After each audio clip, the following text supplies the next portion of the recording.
Hello সবাইকে, আজকে আমি বানাবো হচ্ছে হোমমেড পিৎজা। তার জন্য আমি নিয়ে এসেছি এটা ময়দার না, আটার পিৎজা বেস, রেডিমেড এটা পাওয়া যায়।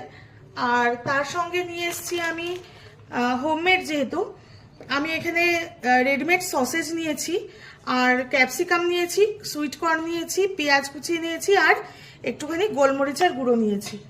তার সঙ্গে পিৎজার সবচেয়ে বেশি বড় উপকরণ হচ্ছে সস, মায়োনিজ, আর তার সঙ্গে হচ্ছে চিজ।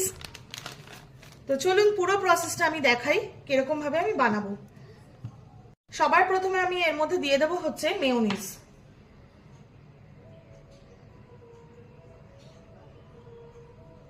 মেয়োনিজ আর সস ছাড়া হচ্ছে পিৎজা একদমই বেকার হয়ে যায়। তার সঙ্গে চিজ যদি হয়ে যায় তাহলে তো আরো ভালো। চিজটাও মেইন উপকরণ পিৎজা বানানোর। তো ঘরে যদি চিজ, মেয়োনিজ আর সস থাকে, খুব সুন্দরভাবে পিৎজা হয়ে যায়। আর বাচ্চাদের খাওয়ানোর জন্য আমি মাঝে মাঝে হোমমেড রুটি দিয়েও বানিয়ে দিই। তারপরে আমি এর মধ্যে একে একে সবকিছু অ্যাড করব। প্রথমে দিয়ে দিচ্ছি ক্যাপসিকাম।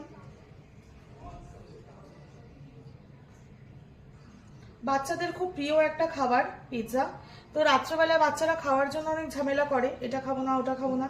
তো বাইরে থেকে কিনে খাওয়ানোর থেকে আমার মনে হয় যে বাড়িতেই একটু বানিয়ে যদি খাওয়ানো যায় বাচ্চাদের, হেলদিও হয় খাবারটা। এটা বাড়িতেও বানানো যায় বেসটা, আমি বাড়িতে বানাইনি। বেসটা যদি ঘরে ইস্ট থাকে তাহলে বেসটা খুব তাড়াতাড়ি হয়ে যায় ঘরেই বানানো। তো আমি রেডিমেড বেস দিয়ে বানাচ্ছি, পিৎজা বেস দিয়ে।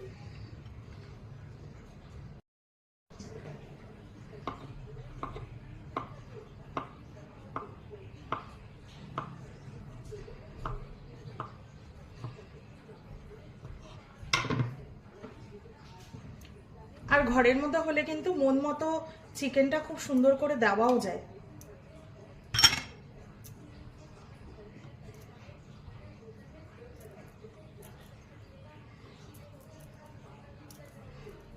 এবারে হচ্ছে সব থেকে মেন উপকরণ, যেটা হচ্ছে চিজ।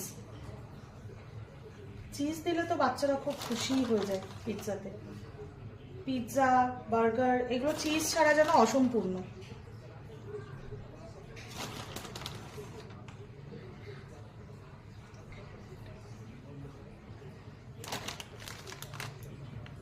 হয়ে গেল পিৎজা।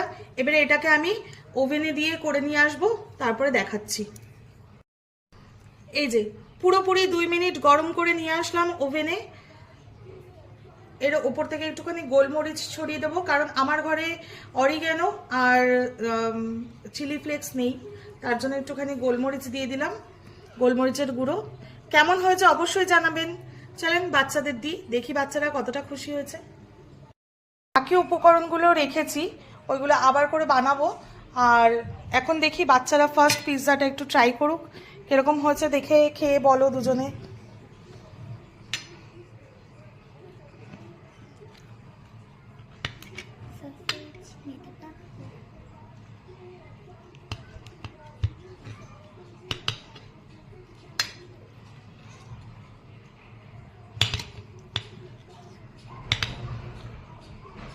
চলো এবারে খেয়ে বলো কেমন হয়েছে। খেয়ে দেখ কেমন হয়েছে, কেমন দেখতে হয়েছে দেখি।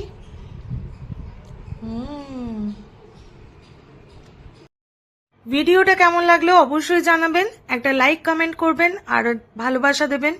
আমার পক্ষ থেকেও সবার জন্য অনেক ভালোবাসা। আজকের জন্য ভিডিওটা এই পর্যন্তই শেষ করছি। বাই।